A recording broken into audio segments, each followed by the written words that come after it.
Create a new scene, click on the other node, just kinematic body 2D, which is a great physics node for character stuff. Then Ctrl A to add a sprite node as a shade, and I'll also add a collision shape. I'm not a great artist, so I'm using a square which was made with Use Librite, not a sprite, because Librite is free and a sprite is very expensive. Get it? Create a 32-bit canvas and paint it with white. I'll scale it up a bit, and next click on the collision shape, and on the inspector on shape click on capsule shape so the player can fall off the edge of the cliffs. Lastly, rename the kinematic board as player or Billy. Just name whatever you want and Ctrl S to save.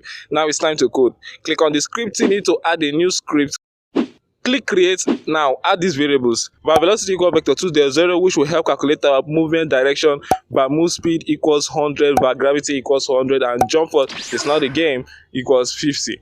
Now we are going to take some inputs to make the player move. I'm going to be using the inbuilt ones. You can check them as or add a new one by heading to project settings, input maps. I showed you guys how to do this in this tutorial. Now in the player scripts, write func physics process delta. This function runs at every physics frame once you run the game. I explained the basic functions in this tutorial. Now put down this code. If input.action, press UI right, which is a right key on your keyboard. Under it, write velocity.x plus or equals move speed. Remember, velocity is a vector 2 that has an x and y value, therefore increasing its x value. For this case, we move the player forward and reducing it backwards.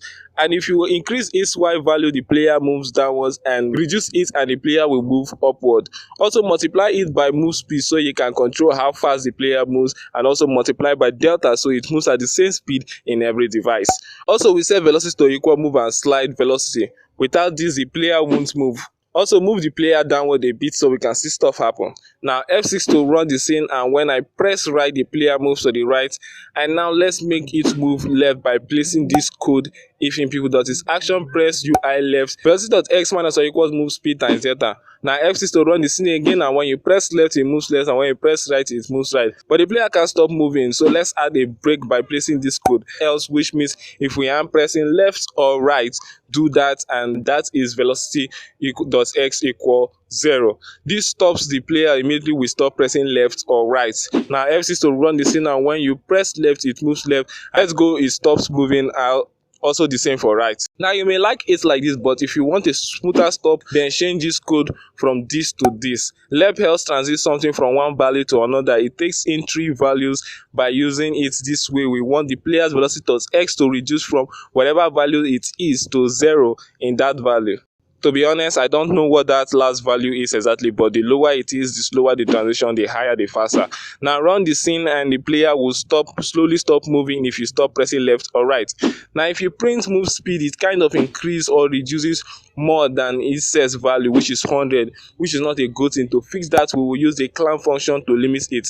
If you don't know what the clamp function is, just check your dictionary. I'm kidding. It's a function with 3 parameters, the stuff you want to clamp, and its minimum value and max value.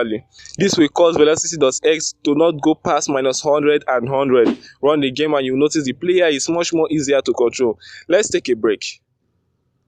I need water. Alright, now the player moves left and right, but in real life, people are stuck on the ground, and if you jump, you get back down, and if you jump a higher building, oh fuck, shit. And it's all thanks to the thing called gravity, and we already made a variable for that. Also jump force again, not the game, so the player can jump like real people. Now in the physics process function, write this: velocity.y plus or equals gravity times delta.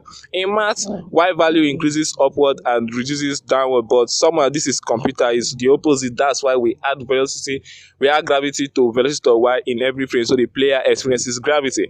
Now F6 to run the scene, and the gravity is now working. Congrats.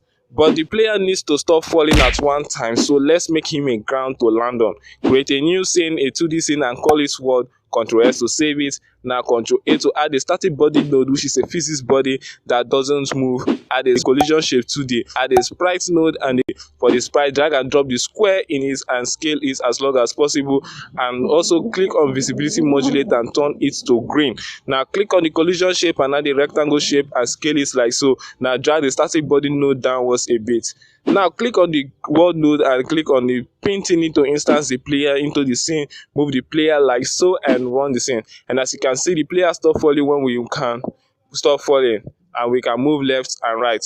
Now if you print velocity.y, to print out really weird numbers even when the player is not falling, and it will affect the player when jumping.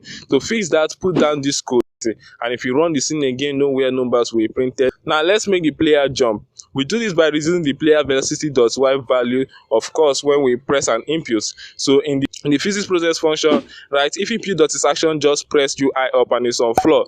Just press means when we just tap or press a button. Godot recognizes this input command once, and it's on floor means if the player is on floor, obviously. Now under it, write velocity.y minus equals jump force times delta. Now F6 to run the scene, and the player won't jump because the player currently doesn't know what is a floor or a ceiling or a wall. And to fix that, head to the move and slide function and add vector 2 dots up. This will let the player know where his head and tail is. Now run the game and it will work. Now one more last thing, we need a camera to follow the player, because I don't know about you, but that is really weird. Head over to the player saying Ctrl A to add a child node, to add a camera 2D node as a child node, and on the inspector click on current. Now run the game. When you move the player will be seen in the screen. I added those squares just to show stuff and movements and stuff.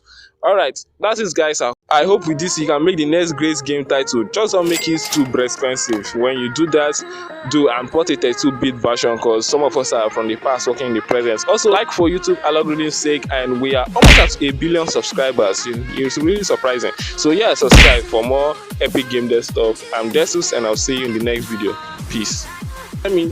Now put down this code. If input.isAction press